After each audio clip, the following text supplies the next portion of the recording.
Hi, this is Jairo Flores, and I would like to present you with a project called This Is Your Life. The goal of this project is for us Christians get to know other Christian brothers and sisters a little bit more. I hope you enjoy the episodes and know that you might be next.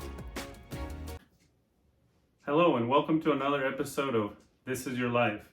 I'm your host, Jairo Flores, and today I have a very special guest. He is by far one of the best speakers I've ever heard. He is also a pretty cool Bible scholar, has written some books of his own, but this guy can actually build you a house from the ground up. His name is Jeff Scoggins. Thank you, Jeff. We are super lucky that Jeff and his family are obviously part of the Middletown Seventh-day Adventist Church. But we'll get started right away with the questions again in order to get to know you a little bit better. Where were you born? Frankfurt, Germany. Frankfurt, Germany. To the point. I know that from the little bit that I know about you, your growing up years are not as simple as the answer of this question. So we're looking forward to it. What was your favorite breakfast as a child? Definitely grits and eggs and potatoes and that Okay. kind of a good southern breakfast. Okay.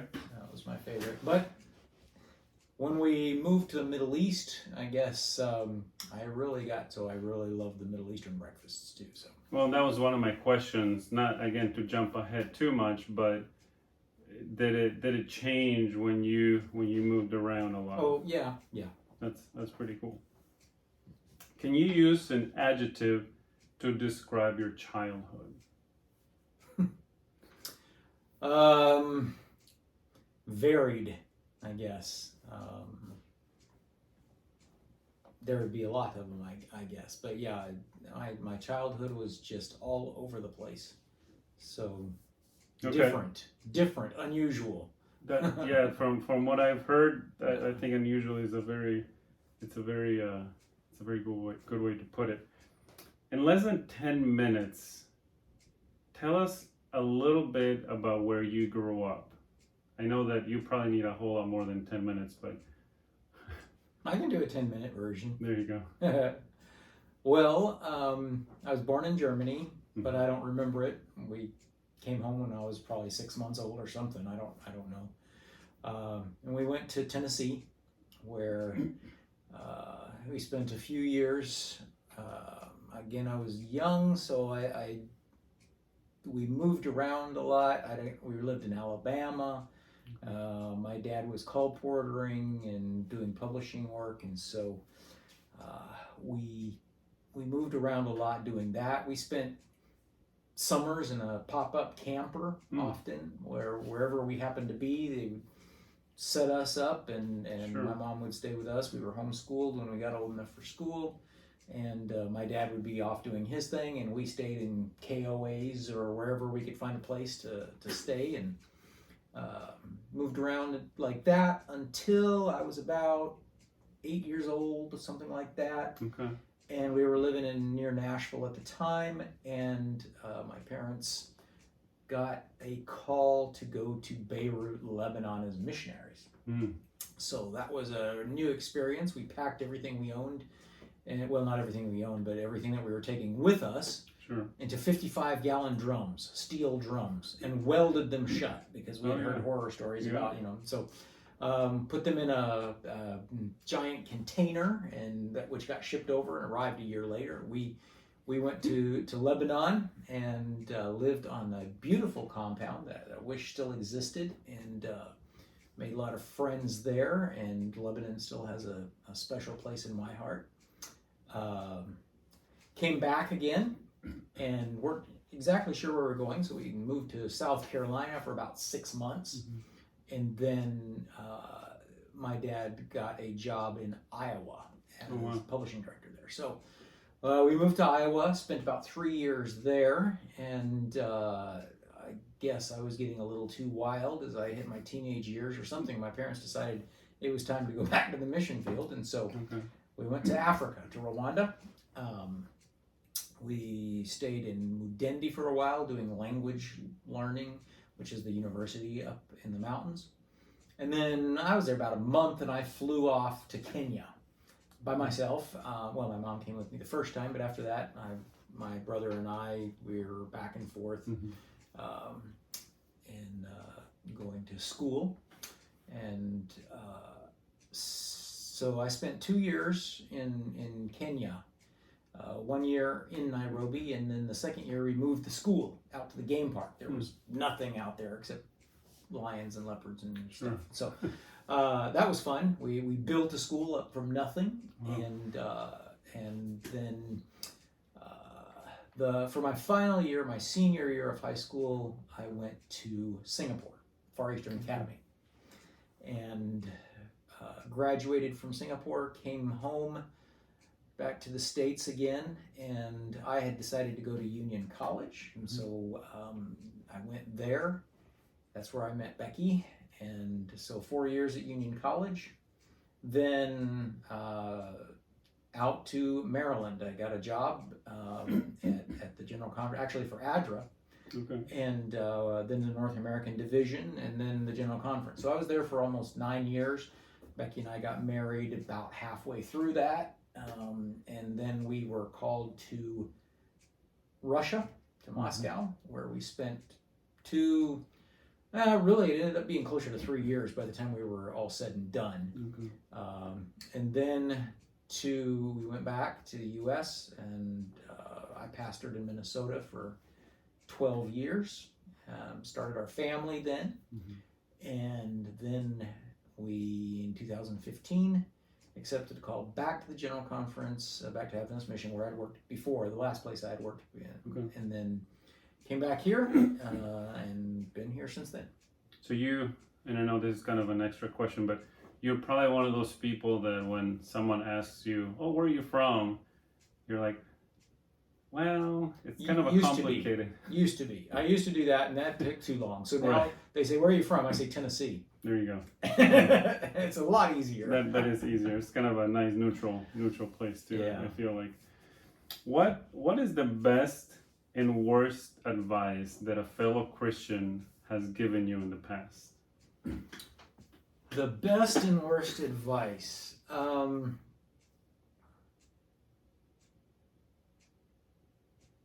should have thought about this before. That's all right. The best advice, maybe you can't call it advice, but it is advice when you're all said and done. Sure. Best advice is there's nothing you can do. There's absolutely nothing you can do to be all that God wants you to be. You have to let Jesus do it. Okay. That's it. You cooperate, sure, but there's nothing you can do, and your salvation is secure. That's all there is to it. If you will let Jesus do what He wants to do in your life, your salvation is secure. You don't need to worry about that. You don't have to worry that you'll commit a sin and then get in a car accident and then God's going to say, "Sorry, you're out on a technicality." Right. God doesn't work that way. So it's very freeing. It's freeing to know that even when you do mess up, even though you don't want to, that God has you covered, and as long as you're willing to let Him pick you up again, you go on. It's no problem. God wants you there more than you want to be there, I expect. Yeah. And so if He's going to be looking for technicalities, it's for technicalities to get you in. That's true. Yeah. The only way you don't go to heaven is if you choose not to. Yeah, if you choose not to. Worst advice, I guess, would be the opposite. Sure. You got to make yourself perfect before you can be ready to go to heaven. That's really awful, discouraging, terrible, wrong advice. Okay. Yeah. That's I like it. It's again straight to the point, and again along those lines of, as you were saying, the best advice, the total surrender to Christ. Yeah. And then tell me the moment, or at least a time in your life, that you surrendered your life to Christ. And like I said in the past, other people, sometimes people do know, oh, I was here and it was Monday, and I know, and I remember exactly the time that I said yes to Christ. Again, perhaps maybe a time of your life. Sure. I was born and raised a Seventh-day Adventist Christian, and I was never one that decided that I was going to leave or anything like that. Just never wanted to. There were times when I would ask myself the hard questions and say, why do I believe this? And that was good. That's healthy. There's nothing wrong with that. But I always found good answers. So I can't point to a specific time when I said I became a Christian or something like that, because I've always been. But I can point to waypoints along the way that were formative. Baptism, that was a big one. As a kid, 10 years old, 11 years old, something like that, to stand up when the preacher said anybody that wants to be baptized, stand up, and to do that. That was rough on me, to do that. And so, but I did, and so that was something big for me. Times that I got myself in trouble, those were good formative times for me as I reevaluated my priorities. Being a pastor was huge for my own spiritual growth, because there's no more rewarding job, but there's also no more difficult job. And it's the two always go together, difficulty and reward. And so I really had to put into practice the ideas of surrender and you can't do this yourself, and dealing with extremely hurtful things. Nobody can hurt like family, and church members they figure out pretty quickly, where the spots are, just like a brother or a sister will. and so that was a huge growing experience for me, and one that I value more than I can put into words. So that's not a specific time, but it's a progression where I can point to, significant points along the way. I think that says a lot, and I think in this day and age, sometimes people think that you have to have one of those stories that I was born in the church and then I left and then I came back. Exactly. Where in reality, no, you don't have to. It's okay to be born in the church and always stay in the church.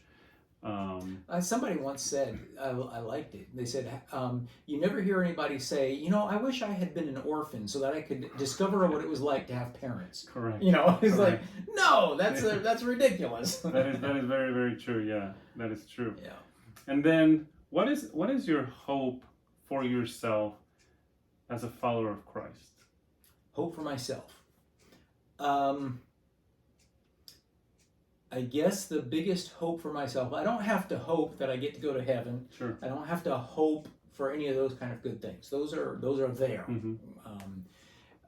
So if my hope more than anything, I guess, would be to be the person while I'm here that God can use the most effectively for what He wants to do. Because I'm looking forward to hearing, well done, good and faithful servant. But even for, everyone that arrives in heaven someday will hear that. Right. But at the same time, there must be those that are described in the Bible as being saved through the fire, barely, and then those that really finish well.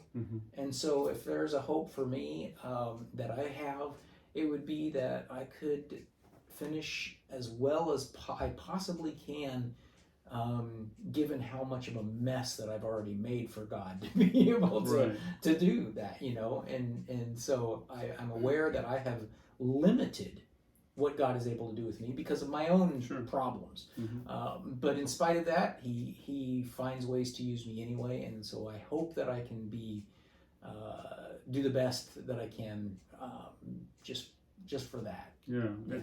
I think it's interesting you say that because, and you're a little bit, not too much, but a little bit ahead of me in this whole life thing situation. But as I've found that as I've matured, I find myself thinking those thoughts, and one that comes to my mind for myself, not that it's about me today, but it's really just, and kind of going back to what you had said before, just surrendering yourself to God, and really having God use you for whatever purpose that he wants you to Mhm. have. And I suppose it could be different purposes at different stages of your life too. But so that's pretty much it for the serious questions. I have I guess 6, as I call, rapid fire questions. I'm gonna go and essentially, on a list, and the first thing that comes to your mind, that's what you want to say. So, and essentially it's just, you got to pick one or the other of the choices of the question. So first one, mountain or beach, which one would you prefer? Mountain. Sweet or salty? Salty. Salty. Wake up early or go to bed late? Wake up early. Ford or Chevy? Ford. Coffee or tea? They both give me migraines. Okay. NIV or King James? Totally depends. Depends. Yeah, depends on if you're studying or preaching. Preach from the NIV, study from the King James. Okay. I feel like that's a completely different episode that we can do on this. But that is it. Thank you very much for your time. I know your time is very valuable. And thank you guys for tuning in again and listening to another episode of This Is Your Life. And remember that you might be next.